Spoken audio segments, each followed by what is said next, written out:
അടുത്തതായി നമ്മളൊരു table create ചെയ്യുകയാണ്. സോ ആദ്യമായി ഞാനിതൊന്ന് സൂം ചെയ്യുന്നു. സൂം ചെയ്യുന്നതിന് വേണ്ടി നിങ്ങൾക്ക് ഈ ഐക്കണിൽ ക്ലിക്ക് ചെയ്ത ശേഷം ഇങ്ങനെ എത്ര വേണ്ട എത്ര പെർസെൻറ്റേജ് സൂം ചെയ്യാവുന്നതാണ്.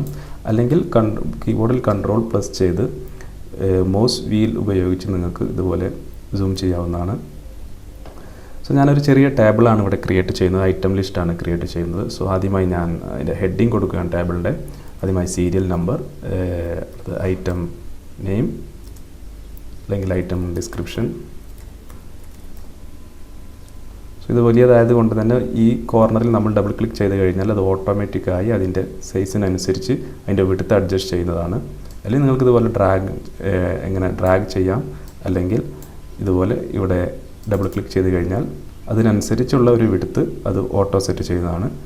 അതിനുശേഷം നമ്മൾ ഇതിൻ്റെ പ്രൈസ് കൊടുക്കുന്നു. അതിനുശേഷം ക്വാണ്ടിറ്റി. ഇപ്പോൾ നമ്മുടെ ഹെഡിങ് നമ്മളൊന്ന് ഫോർമാറ്റ് ചെയ്യുന്നു. ഇതെല്ലാം ഇത്രയും സെൽ സെലക്ട് ചെയ്തതിന് ശേഷം നമ്മളിത് സെൻറ്ററിലോട്ട് അലൈൻ ചെയ്യുന്നു. നമ്മൾ മൈക്രോസോഫ്റ്റ് വേർഡിൽ ചെയ്തതുപോലെ തന്നെ. അപ്പോൾ ഇതെല്ലാം ഈ സെല്ലിൻ്റെ സെൻറ്റർ ഭാഗത്തോട്ട് മാറിയിട്ടുണ്ടായിരിക്കും. ശേഷം നമ്മളിതൊന്ന് ബോൾഡ് ചെയ്യുന്നു. ശേഷം നമുക്ക് ഇതിൻ്റെ ഫോണ്ട് കളർ ഒന്ന് റെഡ് കളറായി കൊടുക്കുന്നു. അതുപോലെ തന്നെ ഇതിൻ്റെ ബാക്ക്ഗ്രൗണ്ട് കളർ നമ്മളൊരു ലൈറ്റ് ബ്ലൂ കളർ കൊടുക്കുന്നു. ഓക്കെ. സോ അതിനുശേഷം നമ്മളൊരു 5 ഐറ്റം ഇവിടെ എൻ്റർ ചെയ്യുന്നു. സോ ഞാൻ സീരിയൽ നമ്പർ കൊടുക്കുന്നു 1 2 3 4 5.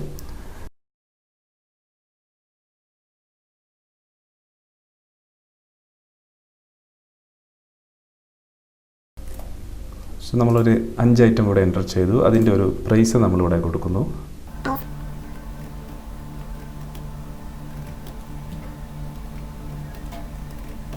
ക്വാണ്ടിറ്റി നമ്മളിവിടെ എൻ്റർ ചെയ്യുന്നു. ഒരു 10 3 5 6 7. പ്രൈസൊക്കെ ഒരു സാമ്പിൾ പ്രൈസ് കൊടുത്താണ്, അത് കാര്യമാക്കേണ്ട. പിന്നെ അതുപോലെ നമ്മൾ ഈ ഒരു കോളം നമ്മൾ സെൻറ്ററിലോട്ട് മാറ്റുന്നു.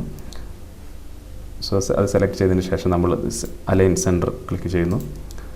സോ നമുക്ക് ഇപ്പോൾ നമ്മുടെ ഒരു നോർമൽ ടേബിൾ ഇപ്പോൾ ക്രിയേറ്റ് ആയി കഴിഞ്ഞു. നമുക്കിതിന് ഇനി ബോർഡർ എങ്ങനെ കൊടുക്കാമെന്ന് നോക്കാം. നമ്മളിത് സെലക്ട് ചെയ്യുന്നു. സോ നിങ്ങൾക്കിപ്പോൾ ഇവിടെ ഈ ഗ്രിഡ് ലൈൻ കാണാൻ കഴിയുന്നുണ്ടായിരിക്കും. പക്ഷേ ഇത് നമ്മൾ പ്രിൻ്റ് എടുക്കുമ്പോൾ ഇത് കാണില്ല. പ്രിൻ്റ് എടുക്കുമ്പോൾ ഏകദേശം നമ്മൾ ഈ രൂപത്തിലാണ് കാണുന്നത്. ഓക്കെ, ഒരു ബോർഡർ ഒന്നും ഇല്ലാതെയാണ് കാണുന്നത്. ഈ ഗ്രിഡ് ലൈൻ നമ്മുടെ സെല്ലുകളെ നമുക്ക് മനസ്സിലാകുന്നതിന് വേണ്ടി മാത്രമാണ് ഈ ഗ്രിഡ് ലൈൻ. സോ നമുക്ക് ബോർഡർ വേണമെങ്കിൽ നമ്മളിതെല്ലാം സെലക്ട് ചെയ്തതിന് ശേഷം ഈ ഭാഗത്ത് വന്ന് നമുക്ക് ഇഷ്ടമുള്ള ബോർഡർ സ്റ്റൈൽ ഇവിടുന്ന് സെലക്ട് ചെയ്യാവുന്നതാണ്. ഞാൻ ഓൾ ബോർഡേഴ്സ് എന്നുള്ളത് സെലക്ട് ചെയ്യുന്നു. സോ ഇപ്പോൾ നമ്മൾ പ്രിൻ്റ് പ്രിവ്യൂ നോക്കുകയാണെങ്കിൽ, പ്രിൻ്റ് പ്രിവ്യൂ നോക്കണമെങ്കിൽ കീബോർഡിൽ കൺട്രോൾ പ്ലസ് പി പ്രസ് ചെയ്യുക. അല്ലെങ്കിൽ ഫയലിൽ ക്ലിക്ക് ചെയ്തതിന് ശേഷം പ്രിൻ്റ് എന്ന് ക്ലിക്ക് ചെയ്ത് കഴിഞ്ഞാൽ നിങ്ങൾക്കിവിടെ പ്രിൻ്റ് പ്രിവ്യൂ കാണുന്നതാണ്. സോ നമ്മുടെ ടേബിൾ ഏകദേശം പ്രിൻ്റ് എടുക്കുമ്പോൾ ഏകദേശം ഈ രൂപത്തിലായിരിക്കും നമുക്ക് ലഭിക്കുക. സോ ഇനി നമുക്ക് ഇവിടെ ഒരു കോളം ആഡ് ചെയ്യണമെന്ന് വെക്കുക, ഇൻസേർട്ട് ചെയ്യണമെന്ന് വെക്കുക. സോ അതായത് ഐറ്റം ഡിസ്ക്രിപ്ഷൻ കഴിഞ്ഞതിന് ശേഷം നമുക്ക് ഇതിൻ്റെ ബ്രാൻഡ് നെയിം കൊടുക്കണമെന്ന് കരുതുക. സോ അതിന് നിങ്ങൾ ചെയ്യേണ്ടത്, ഇപ്പോൾ ബിയുടെയും സിയുടെയും ഇടയിലാണ് നമുക്കൊരു കോളം ആവശ്യമായി വന്നത്. സോ അതിന് നിങ്ങൾ ഈ സിയിൽ ക്ലിക്ക് ചെയ്തതിന് ശേഷം റൈറ്റ് ക്ലിക്ക് ചെയ്യുക. റൈറ്റ് ക്ലിക്ക് ചെയ്തതിന് ശേഷം ഇൻസേർട്ട് എന്ന് പറയുന്ന ഈ ഐക്കണിൽ ക്ലിക്ക് ചെയ്ത് കഴിഞ്ഞാൽ ആ പ്രൈസിൻ്റെ ലെഫ്റ്റ് സൈഡിൽ നമുക്കൊരു കോളം ഇൻസേർട്ട് ആവുന്നതാണ്. സോ നമ്മളിവിടെ ഇതിന് ബ്രാൻഡ് എന്ന് നെയിം ചെയ്യുന്നു. സോ നമുക്ക് ഡിഫറെൻറ്റ് ബ്രാൻഡ് നെയിമുകൾ ഇവിടെ കൊടുക്കാവുന്നതാണ്.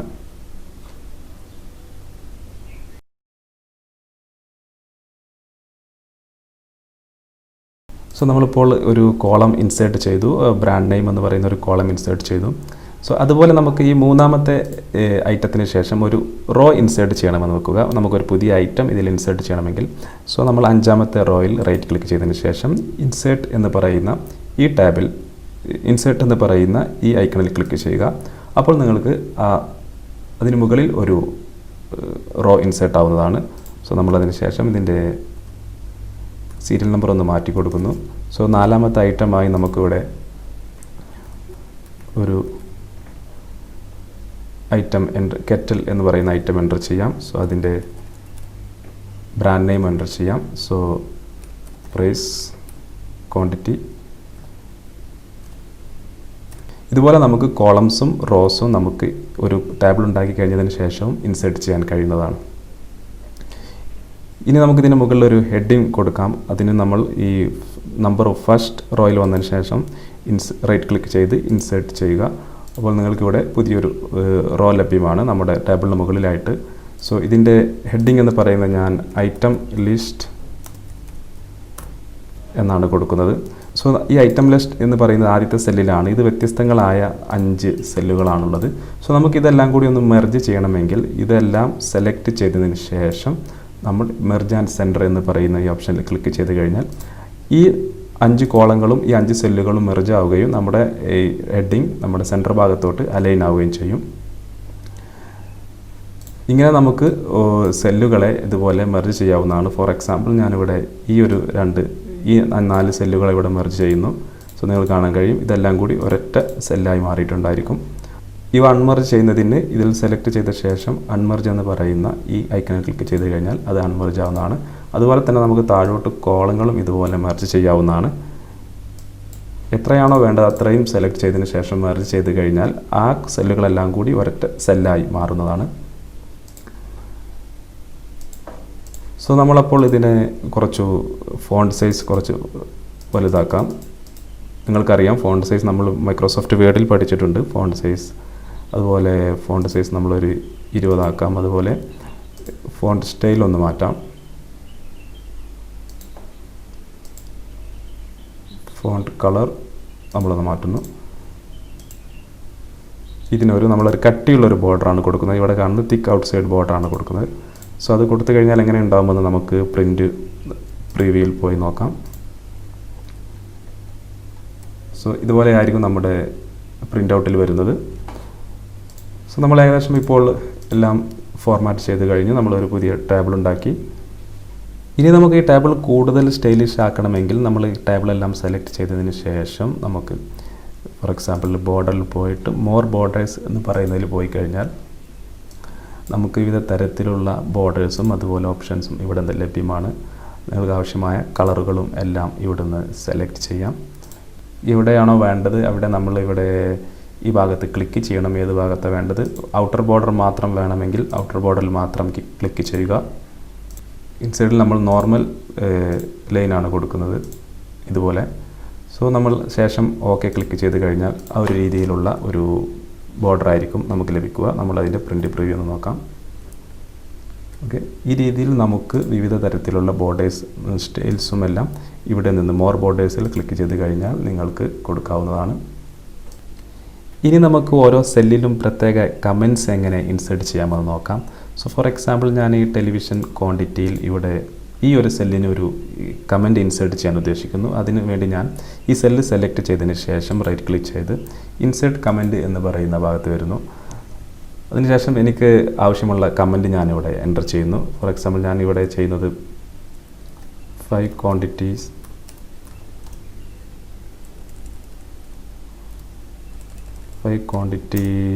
Pending to receive. നമുക്കിഷ്ടമുള്ള കമൻറ്റ്, അതുമായി ബന്ധപ്പെട്ട കമൻറ്റ് നമുക്ക് കൊടുക്കാവുന്നതാണ്. സോ അതിനുശേഷം ഞാൻ പുറത്ത് ക്ലിക്ക് ചെയ്ത് കഴിഞ്ഞാൽ നമുക്ക് ഇനി ഏത് സമയത്തും നമുക്കിവിടെ ഒരു റെഡ് കോർണർ ഇവിടെ കാണാൻ കഴിയും. ഈ കോർണറിൽ ഒരു റെഡ് ട്രയാങ്കിൾ ഇവിടെ കാണാൻ കഴിയും. സോ നമ്മൾ ആ സെല്ലിൽ മൗസ് ക്ലിക്ക് ചെയ്യേണ്ട ആവശ്യമില്ല. സെല്ലിന് മുകളിൽ മൗസ് കൊണ്ടുവന്ന് വെക്കുമ്പോൾ തന്നെ നമ്മൾ എൻ്റർ ചെയ്ത ആ കമൻറ്റ്, ആ സെല്ലുമായി ബന്ധപ്പെട്ട കമൻറ്റ് നമുക്കിവിടെ കാണാൻ കഴിയും. 5 quantity pending to receive. So ഇത് നമ്മൾ മൗസ് അവിടെ നിന്ന് മാറ്റിക്കഴിഞ്ഞാൽ ഇത് ഓട്ടോമാറ്റിക്കായി ഹൈഡ് ആവുന്നതാണ്. ഇനി നമുക്ക് ഈ കമൻറ്റ് എല്ലാ സമയത്തും കാണണമെങ്കിൽ ഇതിൽ റൈറ്റ് ക്ലിക്ക് ചെയ്ത് കഴിഞ്ഞ് ഈ ഷോ ഓർ ഹൈഡ് കമൻറ്റ് എന്ന് പറയുന്നതിൽ ക്ലിക്ക് ചെയ്ത് കഴിഞ്ഞാൽ അത് നമ്മൾ എല്ലാ സമയത്തും ആ കമൻറ്റ് ഓപ്പൺ ആയിക്കൊണ്ടേയിരിക്കും. കമൻസിൻ്റെ ഈ ബോക്സിൻ്റെ സൈസ് അഡ്ജസ്റ്റ്മെൻറ്റ് നമുക്ക് ഇവിടെ നിന്ന് ചെയ്യാവുന്നതാണ്. അതുപോലെ ഹൈഡ് ചെയ്യണമെങ്കിൽ ജസ്റ്റ് ഇവിടെ റൈറ്റ് ക്ലിക്ക് ചെയ്തതിന് ശേഷം ഹൈഡ് കമൻറ്റ് എന്ന് ചെയ്ത് കഴിഞ്ഞാൽ നമുക്ക് മൗസ് ആ സെല്ലിന് മുകളിൽ വെക്കുമ്പോൾ മാത്രം നമുക്ക് ആ കമൻറ്റ് ദൃശ്യമാവുന്നതാണ്. ഇനി നമുക്ക് കമൻറ്റ് ഡിലീറ്റ് ചെയ്യണമെങ്കിൽ റൈറ്റ് ക്ലിക്ക് ചെയ്ത് ഇവിടെ ഡിലീറ്റ് കമൻറ്റ് എന്ന ഐക്കണിൽ ക്ലിക്ക് ചെയ്ത് കഴിഞ്ഞാൽ ആ കമൻറ്റ് നമ്മൾ എൻ്റർ ചെയ്ത കമൻറ്റ് ഡിലീറ്റ് ആയി പോകുന്നതാണ്. അതുപോലെ നമുക്ക് വ്യത്യസ്തങ്ങളായ ഷെയ്ഡുകളും നമുക്ക് ഈ മോർ ബോർഡേഴ്സ് എന്ന ഓപ്ഷൻ വഴി നൽകാവുന്നതാണ്. സോ മോർ ബോർഡേഴ്സിൽ ക്ലിക്ക് ചെയ്ത് കഴിഞ്ഞ് ഫിൽ എന്ന് പറയുന്നതിൽ ക്ലിക്ക് ചെയ്ത് കഴിഞ്ഞാൽ ഇഷ്ടമുള്ളൊരു ഫിൽ കളർ നമുക്ക് ഇവിടുന്ന് സെലക്ട് ചെയ്ത് ഓക്കെ ചെയ്ത് കഴിഞ്ഞാൽ ആ ഒരു കളർ നമ്മുടെ ടേബിളിന് ലഭിക്കുന്നതായിരിക്കും. അടുത്തതായി നമുക്ക് ടെക്സ്റ്റ് അലൈൻമെൻറ്റിനെ കുറിച്ച് പഠിക്കാം. സോ നമ്മളിവിടെ എക്സൽ എന്ന വേർഡ് ടൈപ്പ് ചെയ്യുന്നു. സാധാരണയായി നമുക്കറിയാം നമ്മുടെ ഹോം ടാബിലുള്ള ഈ ഐക്കണുകൾ ഉപയോഗിച്ച് നമുക്ക് വളരെ പെട്ടെന്ന് ഈസിയായി അലൈൻമെൻറ്റ് ചെയ്യാം. സോ ഇതിനേക്കാളും കുറച്ച് അഡ്വാൻസ്ഡ് ആയി ചെയ്യുന്നതിന് നമുക്ക് ഇവിടെ റൈറ്റ് ക്ലിക്ക് ചെയ്തതിന് ശേഷം ഫോർമാറ്റ് സെൽ എന്ന് പറയുന്ന ഈ ഐക്കണിൽ ക്ലിക്ക് ചെയ്യുക.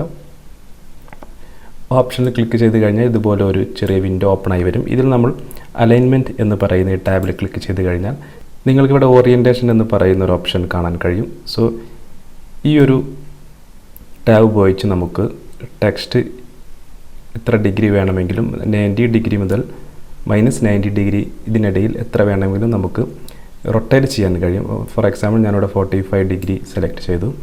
ഓക്കെ ചെയ്ത് കഴിഞ്ഞാൽ നിങ്ങൾക്കിവിടെ കാണാൻ കഴിയും നമ്മുടെ ആ ഒരു ടെക്സ്റ്റ് 45 ഡിഗ്രി റൊട്ടേറ്റ് ആയിരിക്കുന്നത് കാണാം. അതുപോലെ നമുക്ക് വേണ്ട രീതിയിൽ -90 മുതൽ 90 ഡിഗ്രിക്കിടയിലുള്ള ഏതൊരു ആംഗിളിലും നമുക്കിത് റൊട്ടേറ്റ് ചെയ്യാൻ കഴിയുന്നതാണ്.